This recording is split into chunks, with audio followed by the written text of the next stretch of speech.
The 15 cheapest and most expensive countries 2023. Do you want to start a new life in a different country but you don't know where? In times of economic crisis, we often think of moving to a different country in search of a better life. This is not an easy choice though, and for several reasons. Leaving behind friends, family, and everything that we know is a challenge. There are a lot of things to consider. For example, how about the cost of living? Will it be lower or higher than in my country? There you'll find some useful info if you want to take this important step.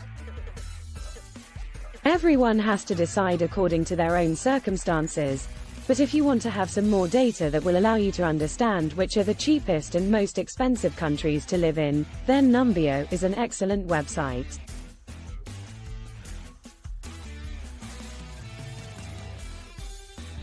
It has a very huge and constantly updated database with data about the cost of living, crime, pollution, and much more from pretty much all the countries in the world.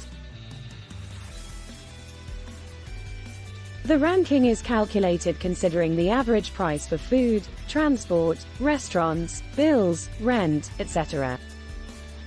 The reference data is the city of New York, to which 100 points are assigned.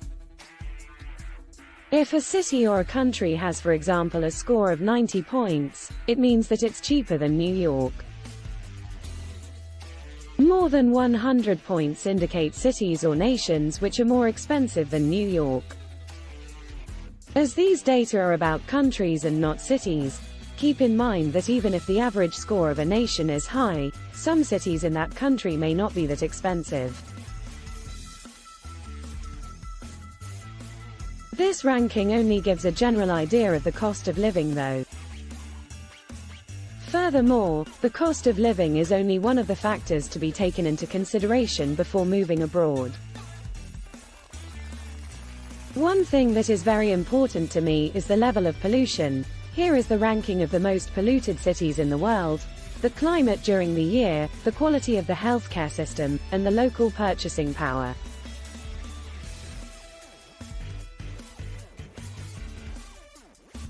This last factor is what actually gives an idea of how good is life for local people. Poorer countries tend in fact to have a very low purchasing power. This means that if you travel there you'll have the impression that life is cheap, but if you work as a local, it could actually be very expensive.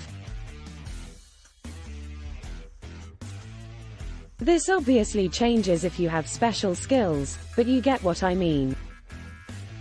This being said, this is the ranking.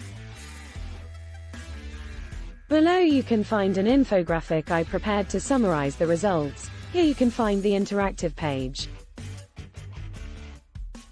Some highlights about this ranking. The most expensive country in the world in 2023 is Bermuda, probably due to high import duties. Bermuda also ranks first in the rent index, cost of living plus rent index, groceries index, and restaurant index. Taking only into consideration the local purchasing power, the ranking changes a lot, and the first 5 countries with the highest purchasing power are Luxembourg, Qatar, United Arab Emirates, Switzerland and United States. 4 European countries are in the top 10 and Italy, my country, is in 35th place. Singapore ranks first among the Asian countries, and as I wrote here, it's always among the most expensive countries on that continent. The cheapest country in the world to live in 2023 is Pakistan. Pakistan also ranks as the cheapest country in the cost of living plus rent index and groceries index. Sri Lanka ranks first in the cheapest restaurant index, and Bangladesh is the cheapest country in the rent index. Taking only into consideration the local purchasing power, the ranking changes a lot, and the 5 countries with the lowest purchasing power are Cuba, Syria, Ivory Coast, Nigeria, and Ethiopia. Ukraine is currently the cheapest European country to live in, obviously due to the war. The cost of living in China. China, here's my travel guide, ranks about halfway, 83rd place. Since I've been living in this country for a while now, I can confirm that China is certainly not among the most expensive countries in the world if you are an expat, so you are paid way more than the average Chinese salary.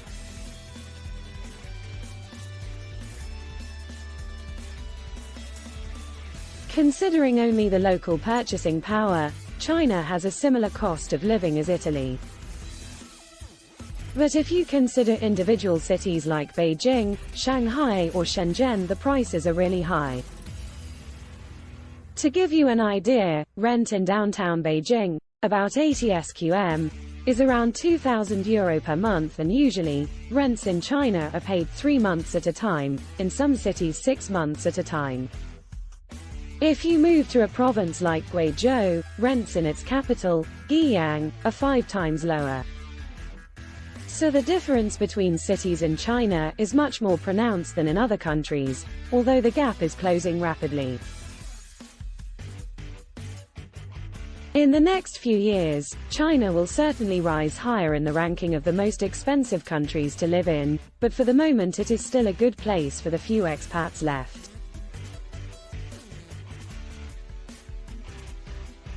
Just to give you an example, currently, there are reports of teaching jobs in Beijing, for certified teachers, offering about 35,000 RMB, $5,000, per month. This is due to the large number of qualified expats who have left the countries in the last few months due to the COVID restrictions.